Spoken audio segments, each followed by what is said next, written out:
This tutorial is to help you work through the Week 4 base conversion worksheet. You're going to be doing two things, converting a base n number into a decimal number, or base 10, and the reverse, a base 10 number into a base n number.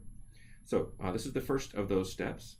What you do is you go to your digits, the numbers that you picked out the very first week, and the small integer is your base that you'll be using. So I'm going to put in that base here.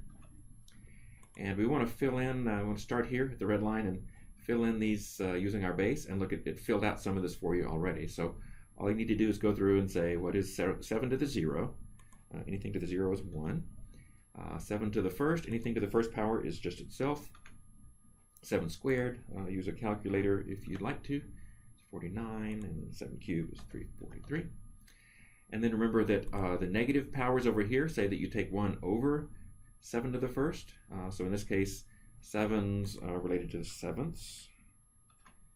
And over here, this is 7 to the negative 2. So that's 1 over 7 to the 2, which is 49. So this is 1 over 49. You can also put decimal values there if you'd like.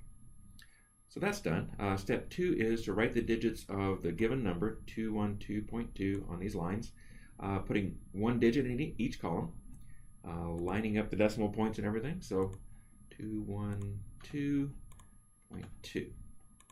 Okay, look how it filled this out for us, right?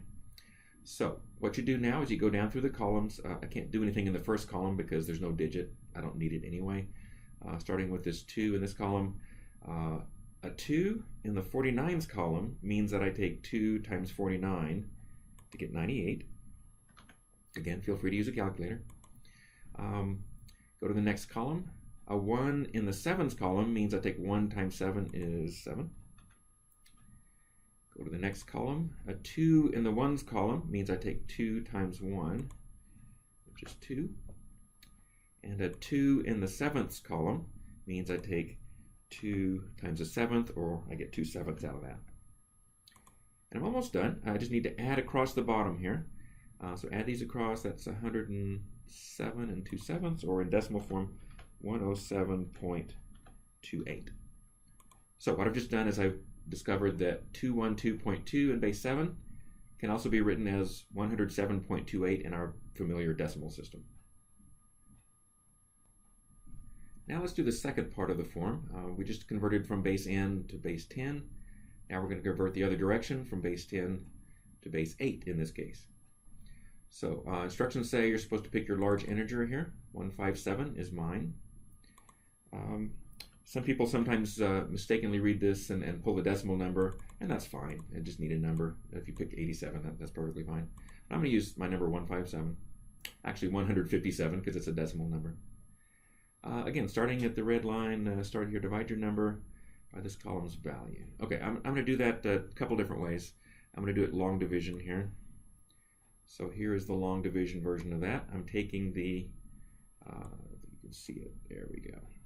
So I'm going to take my number, 157, and divide by this column's value, which is 512. I'm starting as far left as I can. 512 does not fit into 157, so I get 0, remainder of 157. So let's scoot that down. So 157 is my remainder. So I have 0, doesn't fit in at all, and I have 157. You can also use the calculator for this, by the way. Let's clear this off. You would take your number, 157, and divide it by the column's value, 512, and you get 0 and some stuff. So 0 is the number you're looking for. The remainder is the whole number there, 157. Okay, I'm done with this column. I go to the next column. Step 5 then is divide the remainder from the previous column, which is 157, by this column's value, which is 64. So now the problem to do is this. 157 divided by this column's value, which is 64, goes in twice, remainder of 29. On the calculator, I can do that as well. I do 157 divided by 64 is 2. So the whole number part of my answer is 2, right there. What's the remainder after division? We found that was 29, I think. On the calculator, you can do that as well. You can do 157 minus 2 64s. That leaves your remainder of 29. Okay, so that's what goes here. Okay, I am done with this column. I move to the next column. I divide the remainder from the previous column by this column's value, which is 8. It says so right there. So what is 29 divided by 8? I'm getting to the point where I can almost do these in my head, but 29 divided by 8 is 3, remainder 5. Or on the calculator, 29 divided by 8 is 3.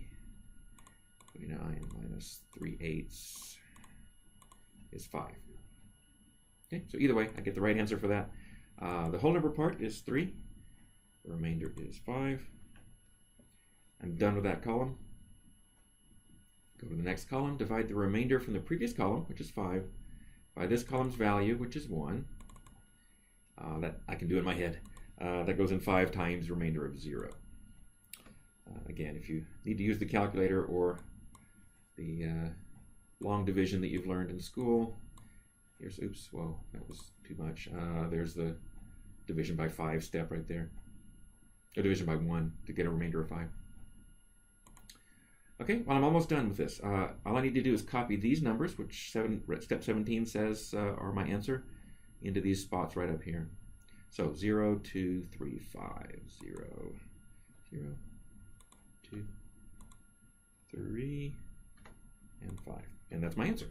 The number 157 in decimal can also be written as 235 in base 8. It means the same value.